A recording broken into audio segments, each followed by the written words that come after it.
Hello everyone and welcome back to the channel. I'm HeartwoodVA and you are probably quite confused. Heartwood, I hear you saying, did you get hacked? Are you okay? Did the joy of jumping from 27 followers to 1,000 in less than a week make you lose the last fistful of your marbles? What about the audio role plays? To which I have to say, don't worry, I'm not hacked. My mental health is decent. My marbles are very well secured in a bag on the floor underneath the bed. And the ASMR roleplays will be resuming, if not tomorrow, Thursday. I just had a busy schedule and I needed to finish a few things before I could jump back in. So be prepared for some extra special roleplays, including some collabs, coming your way in addition to the already scheduled programming. And yes, I will be recording part 2 of The Villain Makes You Take a Break script before the end of July. When I took a poll asking what you wanted, most of you wanted extra roleplays, and you'll be getting them. But there were still a full third of you that wanted some extra stuff that was outside the normal content sphere. So this is one of the little treats for them. I also saw that someone asked if I could do a live stream, and that's solidly in the stretch goal column. It's not entirely out of the realm of possibilities of things that I can do, but it is a stretch goal. I want to say let's do 10,000 subs. I might review it at 5K, but for the moment, we'll put it at 10, and if we can get to 10K subs, I promise I will do a live chat with the community. Now then, stick around to learn how to make my favorite pasta dish and hear a little bit of deep lore about myself. Alright, starting off, welcome to my Binging with Babish cooking episode, but with half the charm and none of the film acumen. Give me a little slack with the video quality, please. I had to use a webcam to film. Also, you'll see a lot of cuts later that seem to be for absolutely no reason. That's because my face kept getting reflected in the glass stovetop, and I had to keep cutting it out. Starting with an onion I had left over in the fridge, you really only need about a fourth of it. Take off the skin and make sure the sides are all shorn up. Next, we're going to fine Brunoise it, which is a 1/16 of an inch by 1/16 of an inch by 1/16 of an inch all the way around. We're going to do a quick jump cut, and we are done with the first half of the process, and now we're just going to be finishing the cut by cutting against the grain of the onion. While I'm cutting this onion, if you haven't heard of Mr. Babish, he's a filmmaker and genuine foodie. I absolutely recommend checking out his channel. He's got a whopping 10.2 million subs, so if you haven't heard of him, please go to his most recent video, watch it all the way through, and leave a polite comment informing him that you discovered him because of HeartwoodVA. I think it would be hysterical for me to direct viewers to a channel with quite literally 10,100 times the number of subscribers that I currently have. It would probably confuse the hell out of him and his team, and I'm here for that sort of chaos. Next, what I'm doing is I'm using about a tablespoon to tablespoon and a half of garlic paste. There's no shame in using a convenience product like that for when you're doing home cooking. Here's a nasty little secret.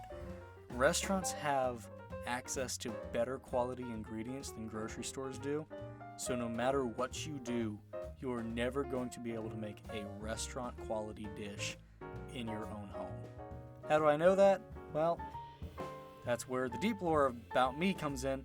Little known fact about me is in my everyday life I'm actually an executive chef, and although I got the job when I was young, I've always been very good at what I do, and I didn't really have to grow into the position as much as one might think. There's my onions, and here I'm going to try and show you how small they are.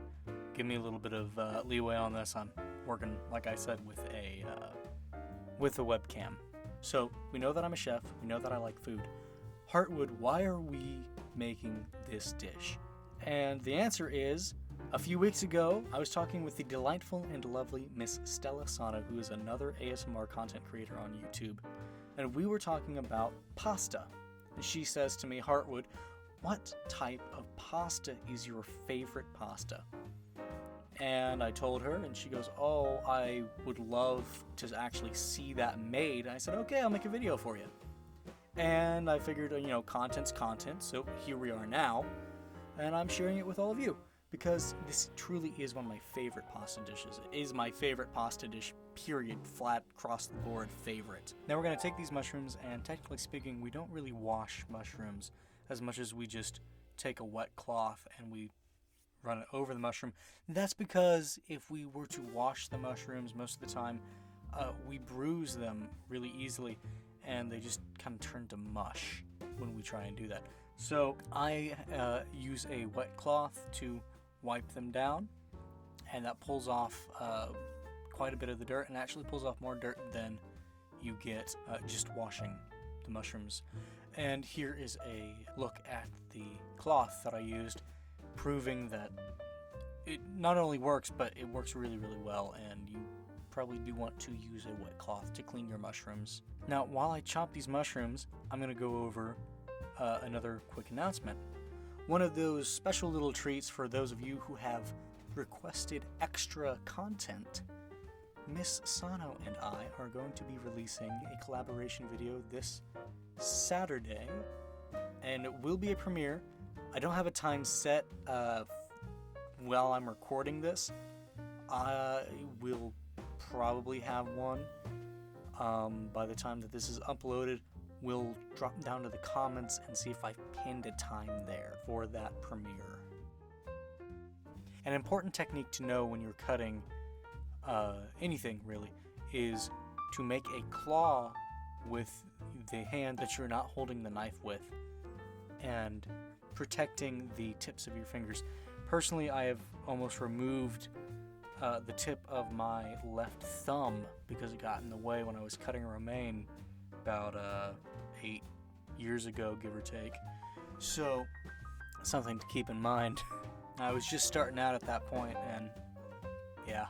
So here with the beef, I'm trimming off the silver skin that was left on, which is just a little too fibrous, a little too hard, doesn't cook down very good.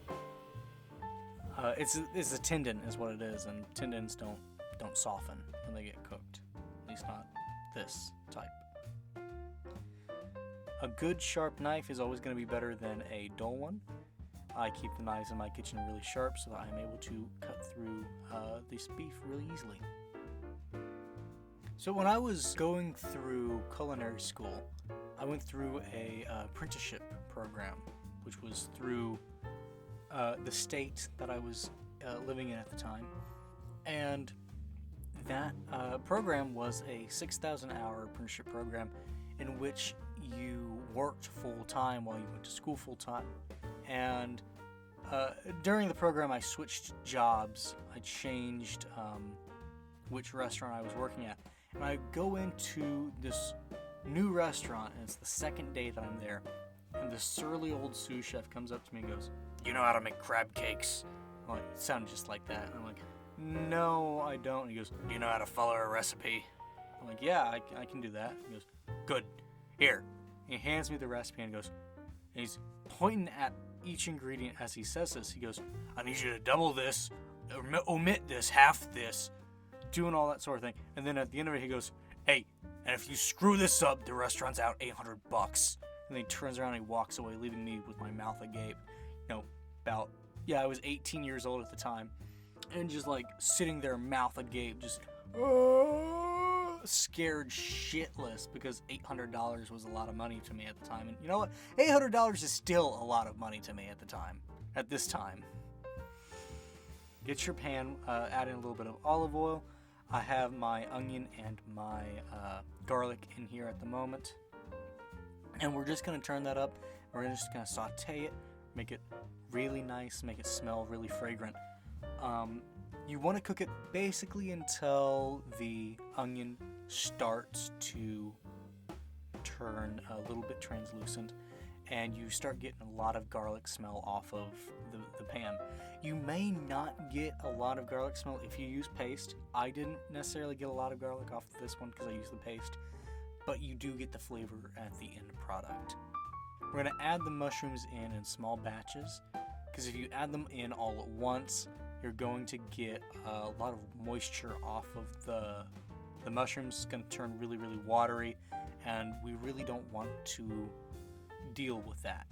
It really just kind of takes it longer to cook if you do that. It sounds kind of counterproductive to add your mushrooms in smaller amounts if you're trying to save time.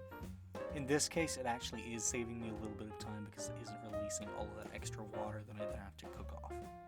And we're here gonna do a quick cut here in about 3 seconds, 2 seconds, 1 second. Perfect timing on my end.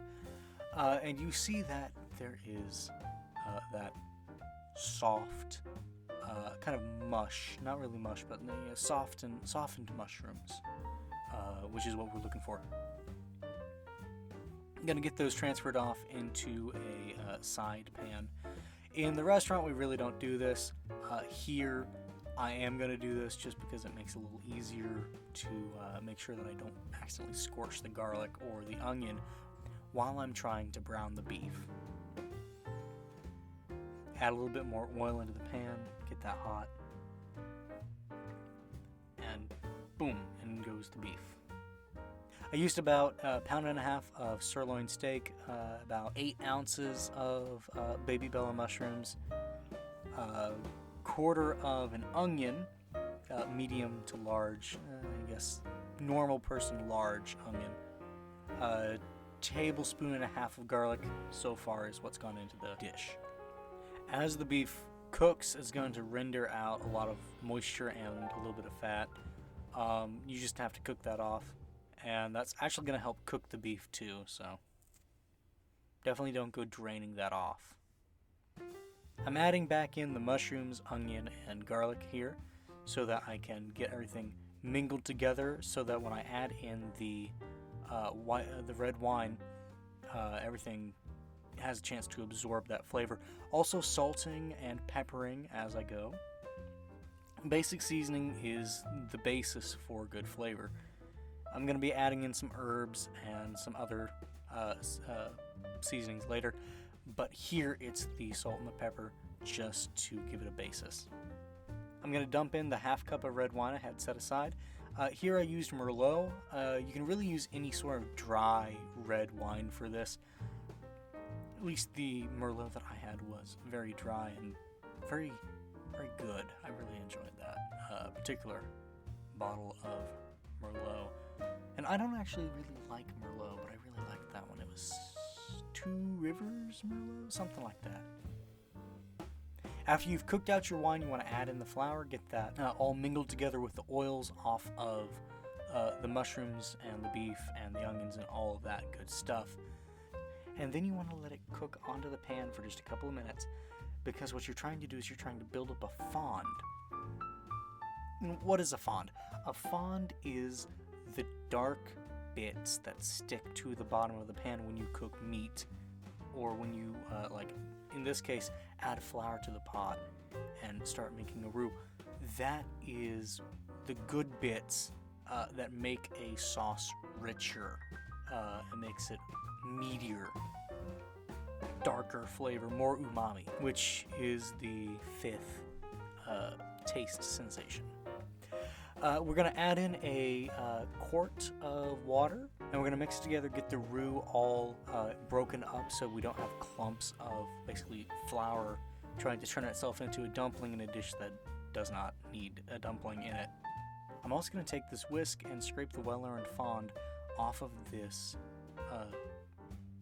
other utensil that I have. And we're going to whisk it until it starts to get thick. I'm going to add in another 1/2 quart, so another 16 ounces of liquid here. And I think I missed it, or I may have cut it out.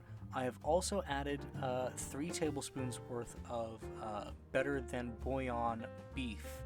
I'm adding in some dried oregano because I didn't have fresh. I thought I had fresh, but it was actually bad. So I threw that away and used dried oregano. Here I am tying up a bundle of fresh thyme, which is great. I love fresh thyme. I did end up adding in just a little bit more dried thyme to kind of boost it a little bit. Do a quick cut here, and we are about an hour later. It's cooked down. The beef has had a chance to really get soft. The quick taste test, it is exactly what I was hoping for. It's rich. It's surprisingly creamy for a sauce that doesn't have any dairy in it yet. The mushrooms come through really nicely. The only thing I would do differently is I would use oyster mushrooms. I used Baby Bella's here because I already went to the store once that day and I did not want to go to another store. Adult life really does make you make those sorts of decisions sometimes. Just for a little bit of show off, because I'm a showboat, I guess. I guess I am a YouTuber now. So, heating up a pan with some of the sauce and my pre-cooked pasta. Here I am using cavatappi, which is my favorite type of pasta. Flat out, just like shape, texture. I love it that way. Cavatappi actually was, if I recall correctly, supposed to be penne, but it was an improperly cut die at the factory that turned it into a corkscrew shape instead of that straight penne shape, and they ended up going with it, and to this day it is my favorite type of pasta. Do a little flip, boom, there it is. Blowing on it to try and get the steam off of the food so the camera can actually pick it up. We'll see how well that... good enough, I guess. Here we're going to be plating it into the bowl, and it is looking good. Oh, I love this. Love this pasta. Watching me make this pasta now, I don't have any more in the fridge, and I want to make more of it because that's how much I enjoy this pasta. I've already had it 3 times last week, or 4 times last week, actually. The dish that I made, the amount that I made, was more than enough for 4 meals. Top it with a little bit of sour cream, and we are going in for that first bite.